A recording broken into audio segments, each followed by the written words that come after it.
Mom, check my bag. I couldn't go on the school trip I was so excited about. About 14 minutes after seeing my daughter, Emily, off to her school trip, she unexpectedly returned home and burst into tears, saying that shortly after I sent Emily off on her school trip, I received a call from her class teacher. Being told it was an emergency, I was startled, thinking something might have happened to Emily. About 5 minutes after I got off the phone with her teacher, just as the teacher had said, Emily came back home. The reason Emily came back home was something in her backpack. When I checked, I found that her brand new change of clothes and other items were wet and discolored. I found out that my mother-in-law, Mary, had gone to the school and done something. Not to complain, but my relationship with Mary is bad, and she even disliked Emily, so there's no way she would have gone to see her granddaughter off. I immediately called Mary, furiously demanding an explanation. Then Mary said that it wasn't fair for only Emily, one of her 2 granddaughters, to go on the school trip. She thought it would be too sad for the other granddaughter who couldn't go. Mary justified her actions as delivering justice to Emily, insisted she did nothing wrong, and abruptly hung up the phone. Unable to contain my anger, I reported the incident to a certain person. As a result, Mary ended up provoking the wrath of that individual, leading to her own downfall. I am a housewife in my 30s. I have a daughter with my husband, who is in the same age group as me. Emily, who turned into a 6th grader this year, has been looking forward to her school trip for quite a while. Since kindergarten, Emily has been practicing rhythmic gymnastics, and sometimes she demonstrates her skills as an example during gymnastics in her physical education class. Emily, who once appeared in the local newspaper for participating in a competition, has become somewhat of a local celebrity. Once a year, there is a showcase in physical education class where each student presents his or her own creative gymnastics routine. When the time for the showcase arrives, it's so popular that students from other classes also come to watch. Despite her popularity, Emily has never been overconfident or boastful about it. Whenever asked for help, she willingly spends time with her friends, offering advice and assistance until they are satisfied. I'm grateful she has grown up to be such a considerate person. My husband and I married for love, but since the beginning of our marriage, it's been a series of never-ending problems. The issues aren't with my husband, but rather because of Mary's behavior. She believes I stole her precious son and has been causing trouble for me because of it. Initially, Mary, in exchange for accepting our marriage, demanded that we live with her in the family home as a condition. My husband had moved out of his family home to live alone when he went to college, and I was in a similar situation. Therefore, we had decided not to live with either set of parents, but to live on our own instead. Of course, we agreed that if either of our parents ever needed care or assistance due to health or other reasons, we would discuss and address the situation then. Given our perspective, we communicated that we couldn't immediately agree to the matter of living together. We could have declined right away, but we were concerned about upsetting Mary and worsening our relationship with her. Then, my father-in-law, who was present at the time, spoke up, saying that it would be too harsh to expect the young couple to live with the in-laws. He proposed that it would be better to let us live alone for a few years, offering us a lifeline in the situation. Taking advantage of that, my husband skillfully convinced Mary, and at that time, the discussion of living together was dropped. After we got married, Mary kept bringing up the idea of us living together. Usually, if a parent-in-law wants to live together, he or she at least tries to be pleasant to his or her daughter-in-law, but she was the opposite. You're young and a housewife. Must be nice.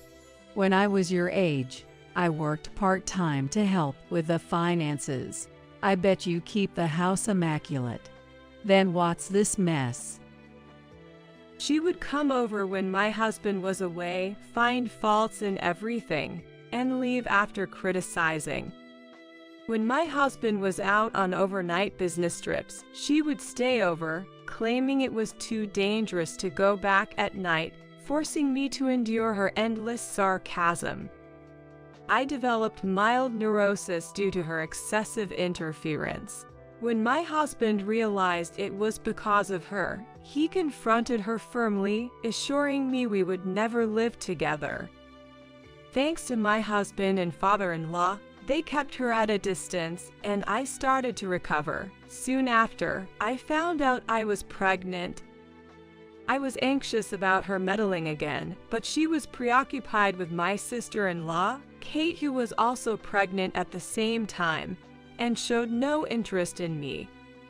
She ignored my pregnancy and birth, favoring Kate and giving her grand gifts, while barely acknowledging ours.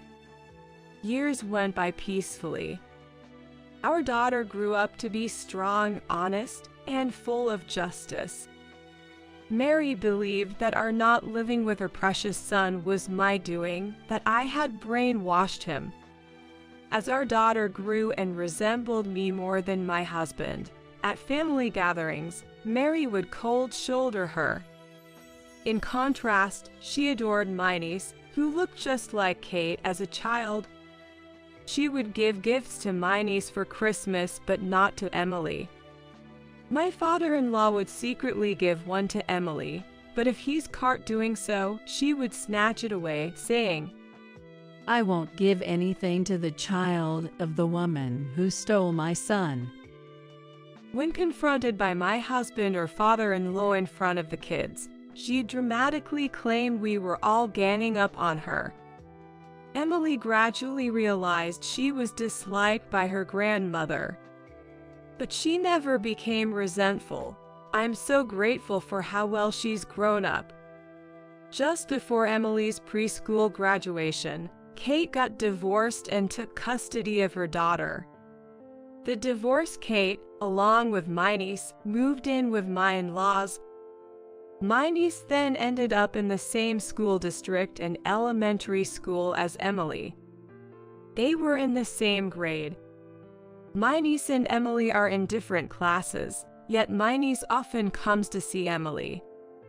She frequently borrows school supplies and personal items that each student is supposed to have.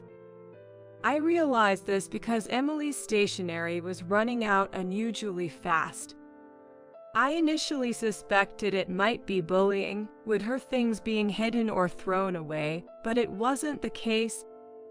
Naturally, if two people share something, it runs out faster. I was relieved to learn it wasn't bullying, but I couldn't shake off this nagging feeling. I wondered if this was also a form of harassment from Kate.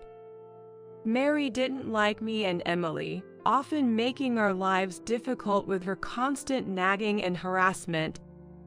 Especially after Kate got divorced and moved back in with my in-laws, there were frequent incidents that seemed like she was contacting me just to make snide remarks. How can someone as impressive as you be my brother's wife? You'll definitely be dumped eventually. Kate seems to think highly of herself as a capable woman. Despite her own failed marriage, she would go out of her way to tell me that I too would inevitably be left by my husband. As irritating as it was, I tried to ignore her, thinking she was just envious of our seemingly happy family. However, the thought of her extending her spiteful behavior towards Emily was something I didn't want to consider. I told myself that I might be reading too much into it. This decision of mine would unexpectedly lead to consequences, but that was something to unfold a bit later. Time passed, and Emily became a 6th grader. In the 6th grade, there's a school trip. Emily had always been excited about it, especially each time she brought her savings for the trip to school. Now that she had reached the grade when the trip would finally happen, we frequently discussed where they might go in our conversations as a family. When it came to my own school days and my husband's, our daughter became curious about our school trip experiences as soon as the schedule and location were decided. Once our daughter brought home a note from school asking each family to prepare for the upcoming school trip, she and I began to prepare little by little. While she was excited and upbeat, I felt a bit worried. Recently, there had been an incident in her class, and the parents of the children involved were called in. Emily often remarked, "Why are the boys in my class so foolish?" showing her concern about the misbehavior of some rambunctious boys. By 6th grade, it's common for girls to start showing physical changes, and some more developed girls even start wearing training bras around 4th or 5th grade. Emily, being an active gymnast, had a muscular build, so her chest area wasn't particularly mature. However, the school trip guide for parents mentioned being cautious about underwear, as the trip involved several nights' stay and girls would be in separate rooms from boys. It also advised that girls not used to wearing bras should start getting accustomed to them. The guide also contained information about menstruation. These letters from school would inevitably be read by curious children. It seems that some mischievous boys reacted to the words period and bra and started teasing girls who were more physically developed or harassed them out of sheer curiosity. I had already talked to Emily about the changes her body would undergo as she grew older.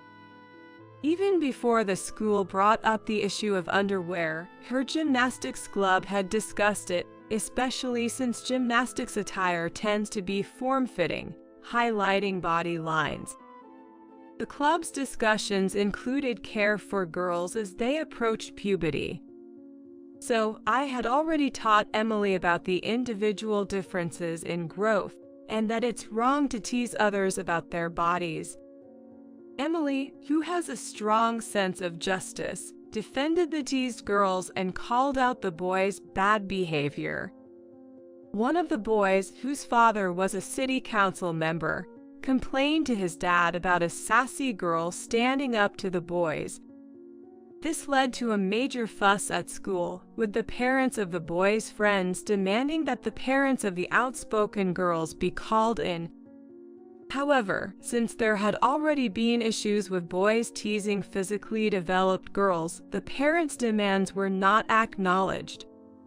The parents of the teased girls even threatened to report the matter to the school board if it happened again, which led the school to adopt a stricter stance towards the boys and their parents. As a result, Emily became even more popular among the girls, seen as a brave and reliable ally. However, when out of their parents' sight, kids can sometimes commit acts that would put even adults to shame. I was really on edge about whether Emily would face any revenge from the boys' group she had a conflict with. Though the teachers, including the homeroom teacher, promised to keep an eye out, my worries didn't just disappear. Contrary to my anxiety, Emily seemed unconcerned, treating it as a thing of the past. We spread out the shopping for the field trip over several days. We couldn't do it on the days Emily had her rhythmic gymnastics classes. During one of these shopping trips, I unexpectedly ran into Kate. At first, I thought I could handle just Kate, but then Mary showed up from inside the store. They were shopping together, but Kate had left the store first out of boredom while Mary chatted with a salesperson. So I ran into Kate first, and shortly after, Mary joined us. Good timing. I heard your daughter's a star in her rhythmic gymnastics class. I don't want any favoritism towards my grandkids. Since your daughter attends that gymnastics club, I want both of my granddaughters to join. But I'm a single mom, so naturally, you'll cover the fees. She even demanded I do the driving. Why should I have to do all that? When I firmly refused, Mary accused Emily of bragging. That cheeky daughter of yours must have bragged to her, who's in another class. Don't look down on us just because I'm a single parent. Saying we can't afford extracurricular activities because we don't have a father figure belittles us. I generally avoided any interaction with Mary and Kate. They demanded I pay the gymnastics fees and drive as compensation.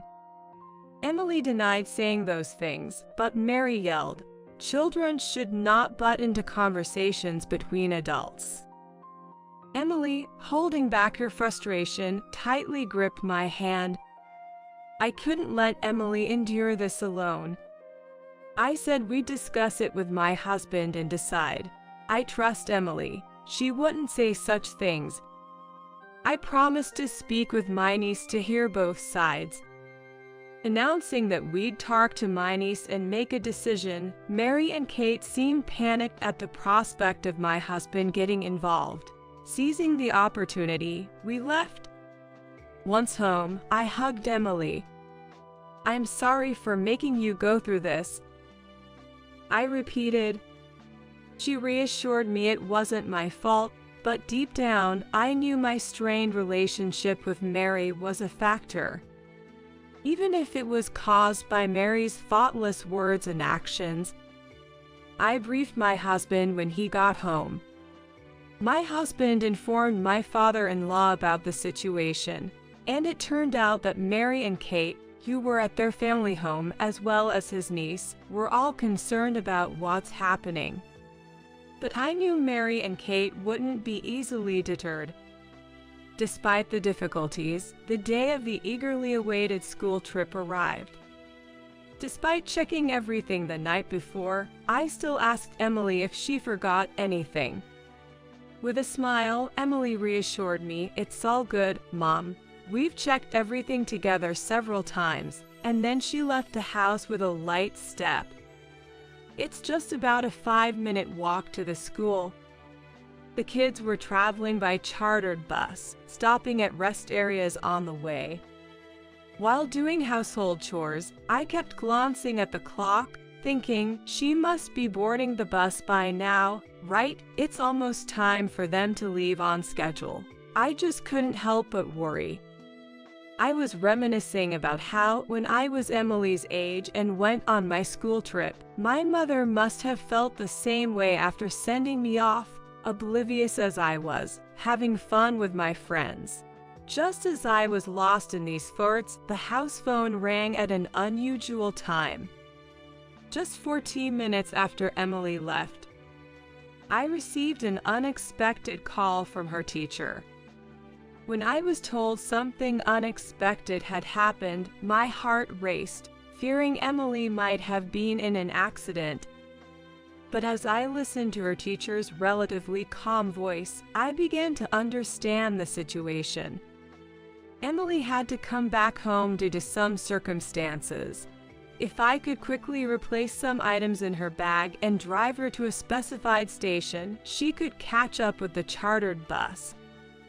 After thanking the teacher for their thoughtful consideration and hanging up, I quickly found suitable replacements for the items she was supposed to take on the trip. As I was in the middle of changing clothes, Emily returned home, crying. I knew some of the details from the teacher, but seeing Emily's state was different from what I had been told. Just 14 minutes earlier, she had left the house looking bright and energetic. The only difference now was her tears instead of a smile. I asked her what happened, and she told me to look inside her backpack. When I checked, I found the interior slightly damp, though not enough to seep through to the exterior. The backpack, originally waterproof, had been further sprayed inside by my husband, anticipating any unforeseen events. Fortunately, only the inside of the backpack was wet, as the waterproofing held up, affecting only the items that weren't waterproof. Emily, crying, told me that Mary had come to see off her cousin and had poured juice into her backpack. Aware that her own grandmother didn't like her, Emily assumed she had come to see off her cousin, not her. So, engrossed in conversation with her friends from the same group, she didn't notice Mary standing behind her. It was her friend who was talking to her that noticed and said, "Hey, there's an unknown old lady touching your backpack." By the time she turned around, something had already been put in, and when she checked, she found the inside of her backpack was wet. Emily, understandably upset, confronted Mary, but she dismissed it as an accidental spill and left. I reassured Emily, telling her I would speak to Mary and encourage her to reset her mood and enjoy the school trip. I prepared a smaller backpack I normally use, filling it with substitutes for the original items and new spare clothes we had bought as reserves. Emily, regaining her spirits, helped me pack quickly, and we hurried to the car to drive to the designated station. We arrived before the bus, which had been caught in a bit of traffic. The bus made a special stop just for her, which we were grateful for. Emily boarded the bus, was greeted by her friends, and waved at me multiple times as she set off on the school trip. After watching the bus Emily was on disappear from view, I returned home, and before finishing up the remaining household chores, I called Mary to protest. I knew getting emotional would play into her hands, so I had to stay calm and composed while making my protest. Before picking up the receiver, I took several deep breaths. As I called her, Mary answered after a couple of rings. I calmly demanded an explanation for her actions with Emily's backpack. She's one of my 2 granddaughters, and it just seemed so unfair for only one to go on the trip. I thought you wouldn't listen to anything I said, so I wet the items in her backpack to prevent her from going. Isn't it your lack of concern to blame here? Shouldn't you realize that? What was this woman saying? That was my reaction upon hearing Mary's excuse. But as infuriating as it was, I knew calling her names would mean losing the argument. I tried to stay calm and counter her words. But then she abruptly ended the call, claiming she had to go out. I wasn't even aware that my niece couldn't go on the school trip. I generally avoided any interaction with Mary and Kate. How could I have known? Moreover, Emily hadn't mentioned anything about her cousin not being able to go. There was no information about any illness or injury, and even though my relationship with Kate wasn't good, if my niece had been sick or injured, my husband would have heard about it. My husband would have surely shared such information with me, at least for the sake of keeping me informed. The anger inside me was boiling, and just then my niece called. She confessed to feeling envious after seeing how excited Emily was about the trip. I generally avoided any interaction with Mary and Kate. However, she was told by her mother that she couldn't go because they hadn't made any payments for the trip. Mary, upon hearing this, decided that since my niece couldn't go, it would only be fair if Emily also had a painful experience. She had said this the night before, but my niece never thought she'd actually prevent her from going. My niece apologized to me. It turned out she didn't know they weren't making payments. Kate had told her that the trip was fully paid for and that she didn't have to worry about anything. So my niece believed what she was told. But as the school trip drew near, she was confronted with the fact that no payment had been made. What a cruel thing for Kate to do. There were children in Emily's class who, for various reasons, couldn't attend the trip. When I was a child, there were also kids who didn't participate in school events due to illness or religious reasons. I had told Emily not to ask such children why they weren't going.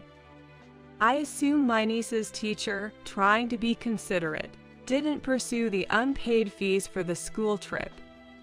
If they had, my niece would have questioned it, and my father-in-law, who lives with them, would have noticed.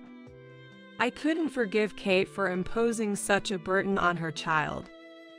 I had been avoiding them, but this time I couldn't just let it go.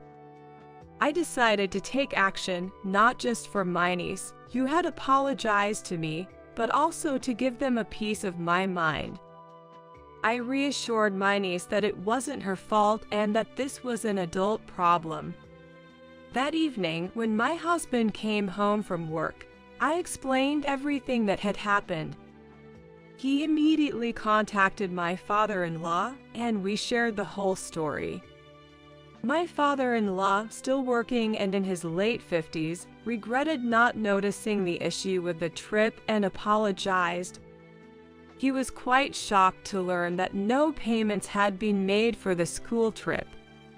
My husband was furious that Mary had gone to such lengths to harass our daughter at school. He apologized to me, regretting that he could have adjusted his schedule to drop our daughter off at school, thinking that if he had been there for the send-off, he might have been able to stop Mary's wrongdoing. It's hard to imagine Mary, who had never been involved in school events, would show up for a send-off. The resolution left a lot to be desired. However, my father-in-law wasn't done yet. After our conversation, he woke up Mary and Kate to give them a piece of his mind. This lecture apparently went on until the early hours of the morning, leading them to call us before dawn as a form of retaliation. How do you like being woken up? Because you snitched to Dad. Mom and I got an earful of nagging from him. I'm too sleep deprived to do any housework, so you come here and make breakfast. It's only fair since you acted all self-righteous and told on us. What an incompetent daughter-in-law you are. However, I had only answered the phone out of reflex to the ringing and was half asleep throughout their complaints, eventually falling back asleep. Seemingly taking my mumbled responses seriously, Mary thought I was coming over to make breakfast and didn't prepare anything for my father-in-law. This led to him getting upset, wondering if his lecture hadn't been enough, and rushing to make breakfast himself. In her haste, she made extremely salty scrambled eggs, and my father-in-law apparently commented that a wife who can't even make proper eggs and only knows how to get others in trouble is useless, almost like declaring a divorce. My husband thinks that this incident has finally gotten to Mary, and she might quiet down for a while. I hope so. Given all the times Mary has caused trouble, I wonder if just the threat of divorce would be enough to calm her down. But in reality, as my husband predicted, there were no more sarcastic calls from Mary or Kate, and we had peaceful days until Emily returned from her school trip. She couldn't stop talking about her trip, and during dinner, I had to remind her to either eat or talk. She excitedly shared her experiences, with gestures and all, right up until bedtime. She had only a limited amount of pocket money for the trip, but still bought souvenirs for us. She even thought of her cousin who couldn't go. Emily had noticed her cousin's absence and asked why.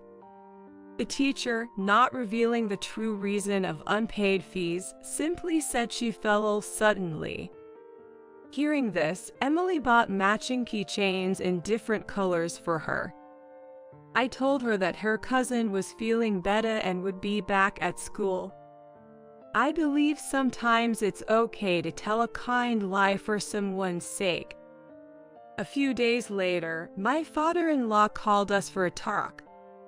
The revelation about the unpaid school trip fees led him to contact Kate's ex-husband.